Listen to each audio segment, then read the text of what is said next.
Welcome to the Pharmacy Leaders Podcast with your host, Tony Guerra. The Pharmacy Leaders Podcast is a member of the Pharmacy Podcast Network, with interviews and advice on building your professional network, brand, and a purposeful second income from students, residents, and innovative professionals.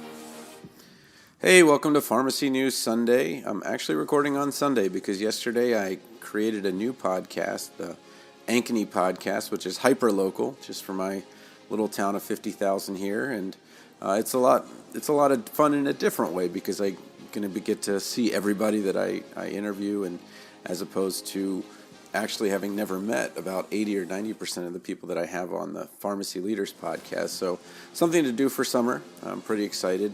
I decided not to do any in-class teaching. Well, a little bit, but not too much in-class teaching this summer, so I have a lot of time for that. What's coming up this week on the Pharmacy Leaders Podcast? So Ahmed, who is my P4 from the University of Iowa, interviewed Mike Casehob, who is CEO of Mike Casehob Consulting. He has about 300 pharmacists that work with him to really improve patient outcomes. I got to talk to him at Drake Relays, or the Alumni Barbecue at Drake yesterday, actually, with a lot of other pharmacists, and I'll talk to you about that a little bit later in the show. On Wednesday, we traveled to Santa Monica, California, where we listened to Pam Tarlow, who is a pharmacist there, doing integrative pharmacy, so homeopathic, herbals, things like that. And if I heard her right, she said that their pharmacy does not take insurance, so if you can imagine that. And she said she would talk to us maybe in about 6 months. They've just started a recent collaboration where one day a week she works in a physician's office, and I think that's certainly a direction we're going. And then the personal pharmacist, Dr. Richard Waith, I talked to on the Pharmacy Future Leaders, but I wanted to bring his episode back because we're kind of moving towards what we're going to do when we graduate, and one of those options is going to be working with physicians, but I think that you're actually going to need to already have either a database of patients that you work with, or it's going to be a very gradual collaboration where maybe you start 1 day a week and show how that 1 day a week is helping, and then you need 2 days a week. But this thought that we're going to be working 5 days a week in a physician's office right off the bat, I don't think is necessarily what I'm seeing right now as far as trends out there. So TLDR Pharmacy, again, he posts something every couple of weeks, so expect something maybe next week. But he has that MedRec, and then if you're on his email list, there was an update to the diabetes guide that you could download. And he's pretty good about keeping up with anything that he sends out.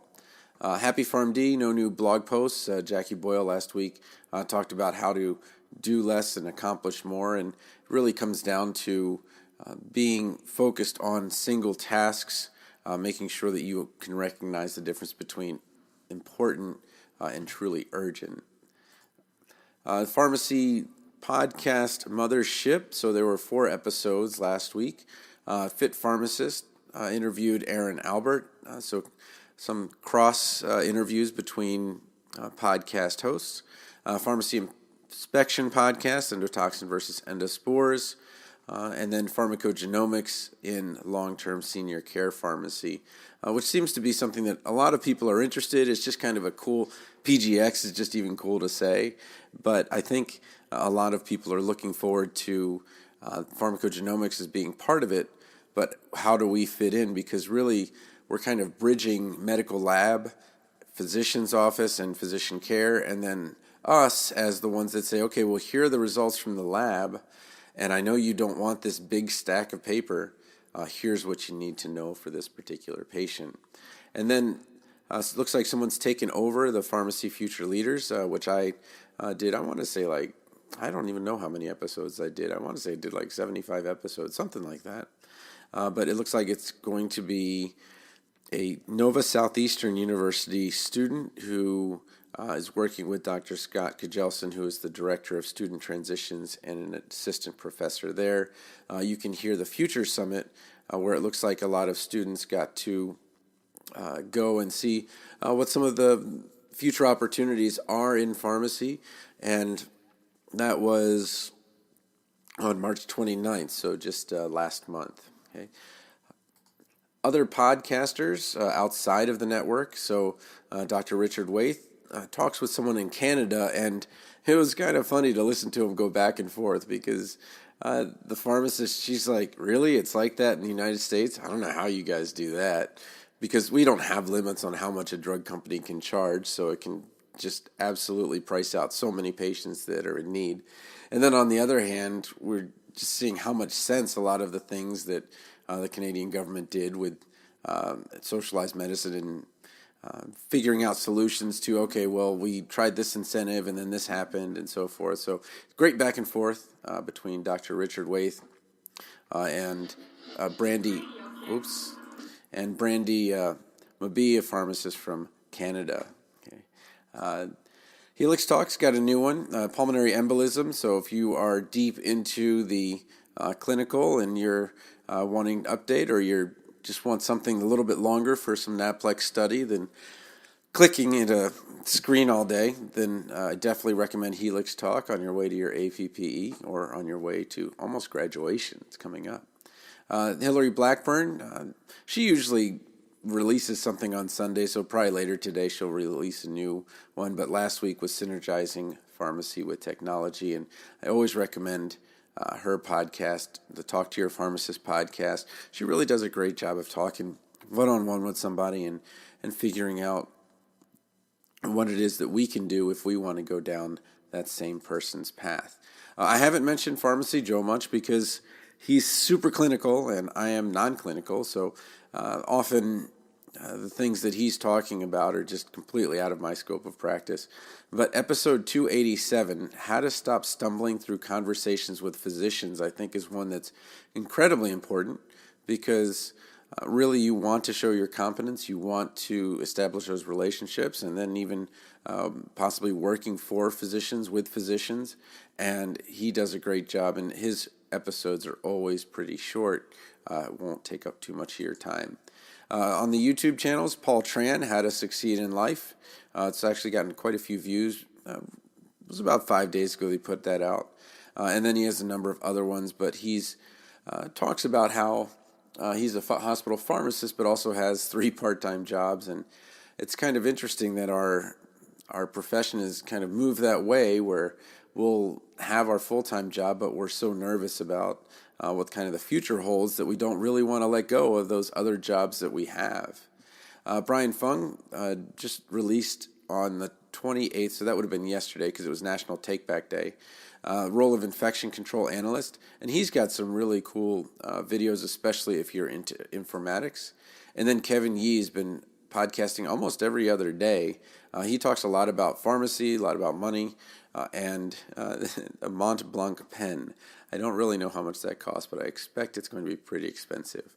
The last thing I wanted to leave you with was I'm kind of adopted into the Drake family. Obviously, I was Phi Delta Chi, so those are the ones I usually hang out with. But it was just nice to see so many Drake alumni and Drake students yesterday. And I guess what was kind of shocking was how few of us worked in the same field in any way. So we had, and I pulled everybody up on Facebook to see. So we had, community pharmacist. We had someone who works as a VP at the state association, someone who works at a national association as an associate director. We have somebody who's a hospital pharmacist. Another VA pharmacist couple. Owner of his own business, so Mike Kasab, and a number of the people that worked for him were there as well. And then someone who's going to be a fellow at a state pharmacy association. I want to make sure that we don't confuse these two things. People are asking, is pharmacy something I should get into? And it depends. And I'm only thinking about this because I just got the question on YouTube. Hey, I want to become a pharmacist, but I'm seeing a lot of negativity towards pharmacy and pharmacy jobs. And yeah, that's true. There are not only a lot of pharmacy schools, but someone also just mentioned on my Facebook that there are a lot of really large classes, into the hundreds, and I think some schools even to the thousands of students in these classes. But we have 15,000 graduating. But the thing that just happened is that this great increase in the residents, or the 5,000 residents that we now have each year, something like that, where we added 1,500, that group just graduated. So that was a delay, and would have helped if there was some kind of decline in the number of pharmacy graduates, but it's just increasing. And so when people say, is pharmacy a good job to get into, I was like, well, if you can get a job, these jobs are really cool. Like, we all do really different things, and I think we certainly enjoy what we do, and most of us do. And if you can get that job, it's great. But the problem is that the number of jobs are just there just aren't as many as we need for that mass of people that continue to come out of these pharmacy schools. So is pharmacy a good profession? Yeah, there are good jobs in pharmacy, and people are very satisfied with what they do. And should you get into pharmacy if you're pre-pharmacy now? And the answer depends on how much you're going to work for it, and that you recognize how hard it is to get that, I want to say that, the golden job or whatever, but it's so different for everyone. Someone who's working as a, VP at an association is completely different than, a PGY2 critical care hospitalist. It's completely different than someone like me who works in non-patient care, who spends his days teaching each day and writing, and just completely different. So are there opportunities out there? Absolutely. Are you going to have to work for it? Yeah. And is it a good job if you just want to go right to 120,000 and whatever it is? Yeah, no, that's gone. That's done. Will things change? Will things change with provider care? I like talking to my case officer. He's like, I'm not waiting. I'm not going to wait for, to see if we get it or when we get it. I'm going to continue to run the company with the conditions that we have, because even if we get it, then the conditions change. So I think that in terms of, my kind of 1-minute stump speech here, recognize that we do have some great opportunities in pharmacy, and that we should help those that are in our networks. But in terms of those people that are just like, is it a quick way to a lot of money? That you're not going to be satisfied with it. So, but let's end on a positive note.